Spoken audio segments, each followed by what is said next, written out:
Okay, so now we're in Proverbs chapter 3 as we're slowly going through the one-year Bible. If you're wondering how I'm jumping around, I'm just taking a one-year Bible reading, and then once it goes to a chapter, I finish that chapter, whereas in the one-year Bible, typically it splits some chapters up. So Proverbs chapter 3, one of my favorite chapters in the Bible about seeking wisdom and the benefits. Starts, and this is written by Solomon, starts out by saying this in verse 1. My son, do not forget my law, but let your heart keep my commandments. For length of days and long life and peace they will add to you. Now, I'm writing a commentary on that too. And, it is our responsibility to remember truth, isn't it? And that's why I think it's important that we constantly listen to pastors. We constantly listen to Bible teachers. We constantly read the Bible, right? The Bible is the most important, and the Bible is the best commentary on the Bible. And so we constantly need to be reminded of these things. And so many people forget what they once knew. And it's almost related to what's said in Revelation about the church that God rebuked for forgetting their first love. I think truth leads to love, doesn't it? Even Paul said that. He said all that matters is your faith expressing itself through love. So remembering truth is your responsibility, and it will add to your life, right? Long life and peace they will add to you. Now, of course, this is not in an environment that persecutes the church, right? We saw that in the book of Acts that many times when someone would give their life to Christ, it led to persecution, and it didn't lengthen their days. It shortened their days, but certainly eternally it lengthened them.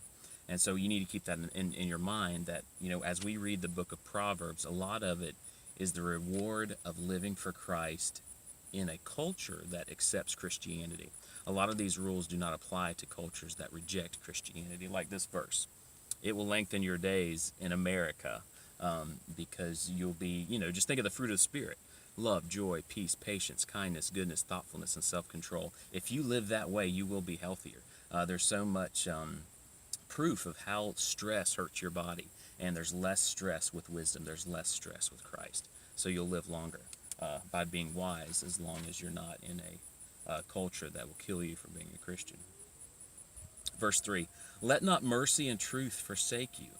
Bind them around your neck. Write them on the tablet of your heart, and so find favor and high esteem in the sight of God and man. This is good. And as I looked, I love BibleHub.com. If you haven't been to BibleHub.com, I highly recommend it, because you can look at a verse and see all the translations. Most of the English translations say mercy and truth or kindness and truth. And what does that remind you of? Well, that reminds me of that Jesus came with grace and truth in John, I believe it was chapter 1. And we need to live this way. We need to be balanced. There's so many Christians that go to one extreme or the other.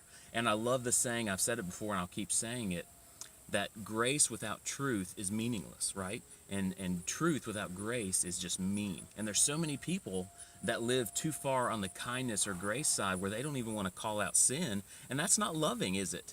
That's really not kind when you don't have any truth in your life and you let someone, you support their wrong decisions and you support their immorality and tell them that, oh, it's okay, we accept you, and they're actually hurting themselves because they're not living for God. The flip side is those people that just have no grace, and it's like you can't mess up around them or they'll try to kill you, verbally or whatever it is. They just have no grace in their life, and they're just mean, and they expect everyone to be perfect, and they think they're perfect. And I'm sure they've got so much stress in their life because they think they're supposed to be perfect and they can't.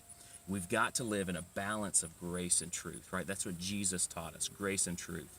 Let's have standards and morality, right? We do have a set of morals that we need to try to live for.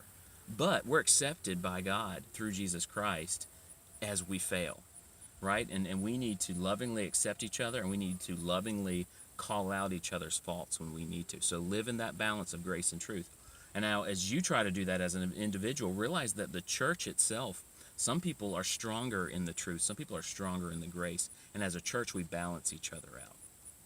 And it says in verse 4, and so find favor and high esteem in the sight of God and man. Again, this reminds me of, it's in Luke chapter 2, verse 52. It says, and Jesus increased in wisdom and stature and in favor with God and men. When you live the right way, when you live a balanced life with grace and truth, then you will find favor with God and man. Isn't that good? You'll find it. And of course, there's people that don't love God, and there's so many people that won't accept you. But those are the people you're not trying to impress anyway.